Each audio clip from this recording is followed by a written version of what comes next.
don't know if we're trying to prove something or what, but yeah, it's the sampling gets a real bad rap, you know, and I don't know. I think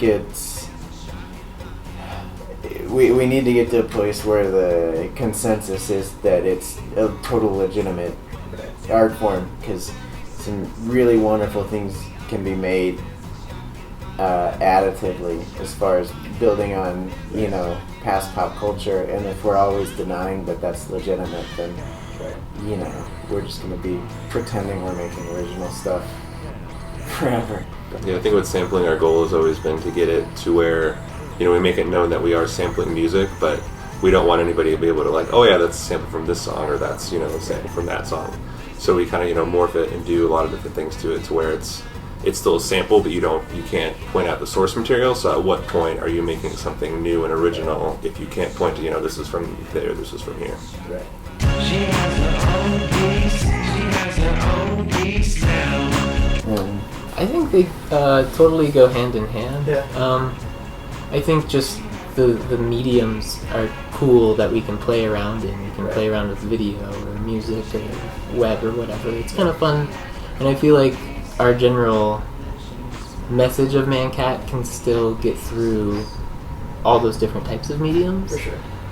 So I think it's fun to be able to dabble in as much as we can, because we might have an idea that's not necessarily good for a song, but it might be good for like a project. And be like, oh, let's use this. That's perfect.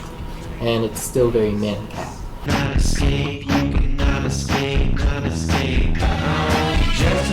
I think there's a lot of awesome things happening in Arizona. It kind of feels like slowly but surely there's like a community being built, and there's a lot of different, you know, things happening. And there's always room for improvement, but it's nice to see that people, instead of complaining, are actually doing something about it. And, you know, they're starting venues, they're putting shows. A lot of awesome bands, you know, are being started, and a lot of cool music is coming out of here.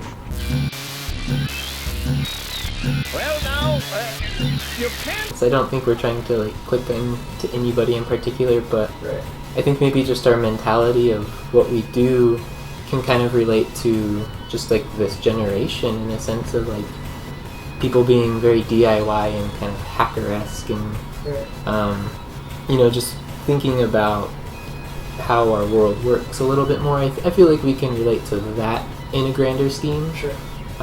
Just because I feel like we're all kind of doing the same thing in that, just kind of making people more aware of consciously knowing what you're consuming, in a sense. If you listen to me, thanks, baby, do not stop me.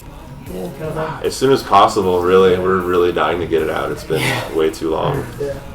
We kind of mentioned earlier, we can kind of get distracted with all the projects that we do, and we have to remind ourselves, like, we are a band. We started as a band. And, so we're really trying to push that out. We're doing a full length right now. The tracking is all done. We're just working on the mixing. So just working really hard on that. Once we get it where we like it, then we have a big release planned, a lot of shenanigans and promotion for that. Hell yeah.